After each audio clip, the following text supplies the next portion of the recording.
Okay, so here's the cool thing about baking is, like I said a second ago, make them all into merged lists. And if you need to, do them as wireless connectors. And I don't care whether or not you take a geometry input and put a little tag on it and do it that way. I'll show you sort of both examples, but let's take a look at our glass input. So we have the mesh colors for my glass right here.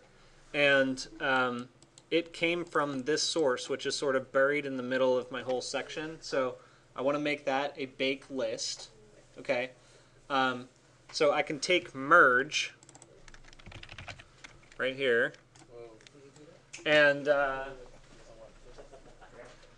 can take merge and I can connect all of those. I can do them by, plugging this one in, and then moving it up and plugging that one in, and then moving this up and plugging that one in, and then making them all wireless.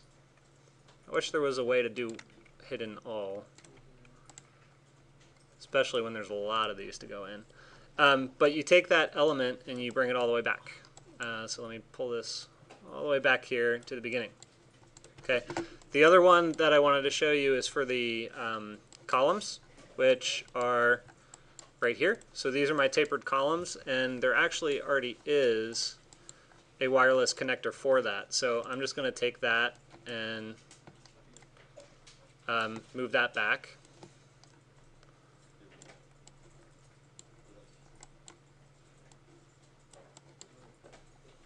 Okay. So once you get these things together, you'll have essentially, this can just be your glass exporter or baker, and then this is going to be your tapered columns bake element. So you can group those, make sure that you title it or show that it's something different than your input variables. That's those. So I'll recolor this to, I guess, like a blue. That way I know that this is different than that. So the purple ones, or I could make that any color really. Let me group that, make this one something different than the other groups. Orange. Okay, so those ones are my input variables, and this one is my output or bake variables. So I'll right click this, go to bake, and I'm going to put that one on glass. And then right click this one, go to bake, and I'm going to put this one on columns, which I think, I don't know, I forget now, but I put it on that layer for this one. Okay. So once you get all of your geometry together, you can do it that way.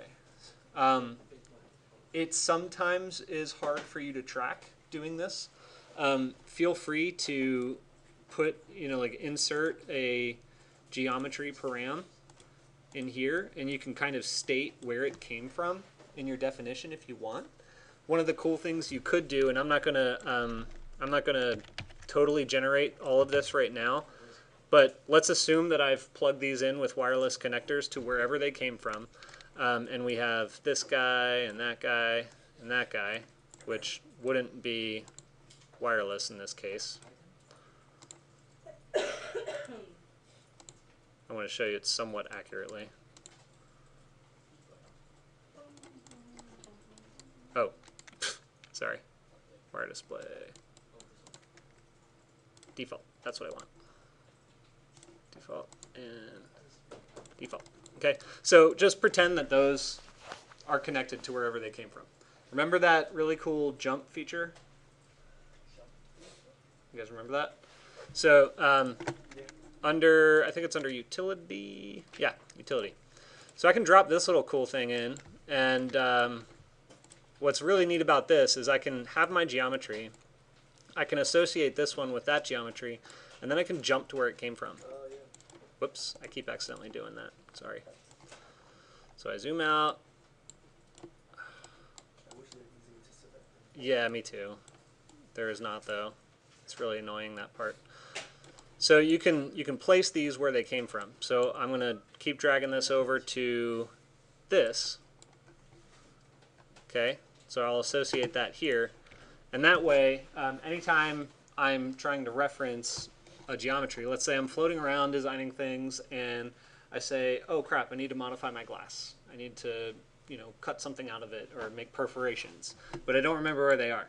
So I go back to my exporter and I say, all right, I want to look at my first group of glass, double click on that, and it brings me right there. So once you get all of that stuff down, it gets a lot easier for you to start incorporating these into groups. You just select everything you need, make it a group, give it a cool color, call it what you want. Bake. And then you've got these cool jump things, and yeah. What questions do you have? Yeah? No? No questions? Cool. What's shortcut for group? G. Control G. Control G and ungroup? I don't know if there's a hotkey for ungroup. Yeah, you have to. I think you have to select it, right click and ungroup. Yeah. That's the only way. Yeah. Anyway.